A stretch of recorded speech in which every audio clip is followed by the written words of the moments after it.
Salut tout le monde, j'espère que vous allez bien. Aujourd'hui, on parle d'un comics Spider-Man et Batman hors série numéro 1, Esprit dérangé, paru chez Semic. Semic, avril 96. Semic, ça me dit quelque chose?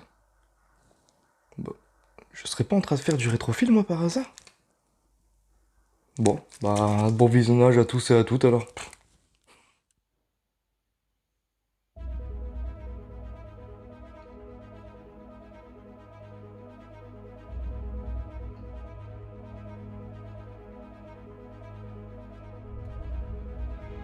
Alors les amis, c'est quoi Spider-Man et Batman hors série numéro 1?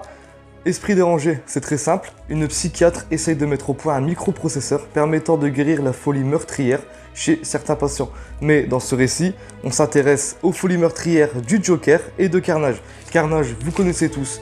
Cletus Kasady, tueur en série psychopathe, le Joker, on le connaît tous bien évidemment, grand ennemi de Batman et qui a une forte obsession pour l'homme chauve-souris. Alors les amis, qu'est-ce qui est intéressant dans ce comics?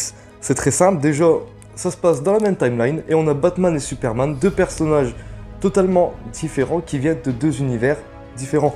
Spider-Man pour Marvel et Batman pour DC. Mais il y a aussi, je pense notamment à Lobo et le Masque,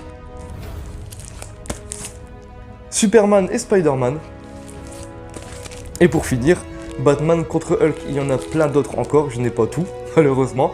Mais ce qui était intéressant, c'est de voir deux personnages de deux univers totalement différents et faire aventure ensemble. Ce qui est aussi dommage maintenant, c'est que vous ne pourrez plus voir malheureusement un Spider-Man et un Batman ensemble dans la même aventure.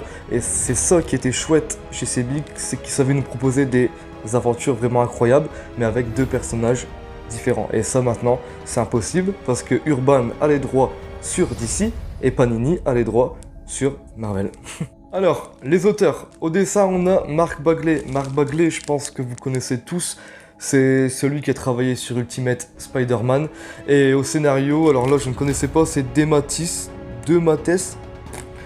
J'arrive pas à le dire, de toute façon, je pense pas que ça changera quelque chose à l'histoire. Où le trouver? C'est très simple. En fait, non, pas si simple que ça, parce que ça n'a jamais été réédité, malheureusement. Vous pouvez le trouver encore sur des sites du genre eBay ou Price à tout petit prix. Je pense qu'il doit tourner entre 3-4 euros plus les frais de port, ça vous fait du 8 euros. Moi, je l'ai eu à 1 euro à un ami. Et souvent, si vous faites des braderies, vous pouvez trouver ça en fond de caisse ou pour rien, parfois, genre à 50 centimes. Et franchement, il faut avoir quand même des connaissances sur Batman et Spider-Man. Déjà, savoir qui sont leurs ennemis.